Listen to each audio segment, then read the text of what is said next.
हूँ Simran and welcome back to my YouTube channel guys. वैसे मैं अभी साथ ही साथ एमबीए भी कर रही हूँ एमिटी यूनिवर्सिटी से।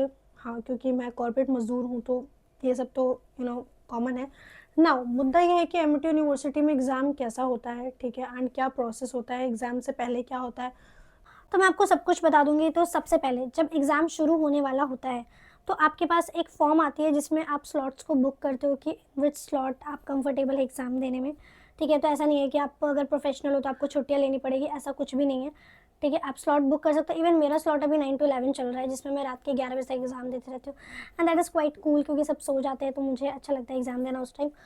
ये थी कि आई वॉज वेरी चिल कि मैं बाद में देख लूँगी, क्या ही होता है, इतना कौन ध्यान देता है। बट देखो, ऐसा नहीं करना है। मेक श्योर कि जो सॉफ्टवेयर एमएसबी सॉफ्टवेयर जो आपको डाउनलोड करना होता है, मेक श्योर कि आप अपने सिस्टम में डाउनलोड कर ले बिफोर 24 आवर्स।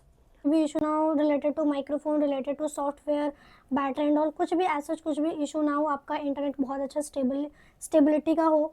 ठीक है ना। जब आप मतलब ये सब जब चीज़ें चेक हो जाएगी उसके बाद आता है पोर्टल की बारी। ठीक है, तो जब आप पोर्टल में लॉगिन करेंगे तो एक प्रॉक्टर होता है जो आपकी आई मूवमेंट एंड ऑल को नोटिस करता है एंड आप 30 मिनट्स पहले आप एंट्री कर सकते हैं अपने स्लॉट। फॉर एग्जांपल अगर मेरा 9 o'clock है तो आप कर सकते हो। ठीक है, उस एग्ज़ाम विंडो में। एंड जब मैं एंट्री करा था तो 2 चीज़ों की रिक्वायरमेंट होती है, first is admit card, second is Aadhaar card. वैसे मैं ये दोनों लेके गई थी बट मेरे से नहीं पूछा गया, तो that is totally up to you. Might भी आपसे पूछ ले तो मेक श्योर वो आपके पास होना चाहिए। ठीक है ना। एग्ज़ाम में आप बायो ब्रेक, वाटर ब्रेक, ये सब आप ले सकते हो, ऐसा कोई इशू नहीं है। एंड जब भी आप एग्ज़ाम दो मेक श्योर कि आपका जो कैमरा है वो सही से हो। मतलब अगर वो डाउन वाउन हुआ तो फिर वो प्रॉक्टर आपको बोलेंगे कि आप अपना कैमरा ऊपर करो, तो अच्छा नहीं लगता है। मुझे तो अच्छा नहीं लगता क्योंकि मैं डर जा रही थी कि मेरा एग्ज़ाम छूट गया है तो उस सिनेरियो में क्या होगा। मुझे ऐसा बताया गया है कि उस सिनेरियो में आपको 1,000 रुपये का फ़ाइन देना पड़ेगा।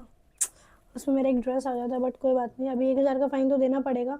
और वो मेरा एग्ज़ाम नेक्स्ट सेमेस्टर में होगा। और क्या इससे मेरे एग्ज़ाम के मार्कशीट में कुछ इफेक्ट होगा? दैट इज़ कम्प्लीटली नो, में कोई फ़र्क नहीं पड़ता है। That's all for the today guys. And यही कुछ एमिटी यूनिवर्सिटी के एग्ज़ाम के रिलेटेड है। मुझे पता है आप सबके मन में एक लास्ट क्वेश्चन होगा कि क्या हम चीटिंग कर सकते हैं। तो देखो, मैं क्या ही बताऊँ, मैं इसे पब्लिकली तो नहीं बता सकती, लेकिन तुम मेरी बातें समझ रहे हो ना? समझ गए।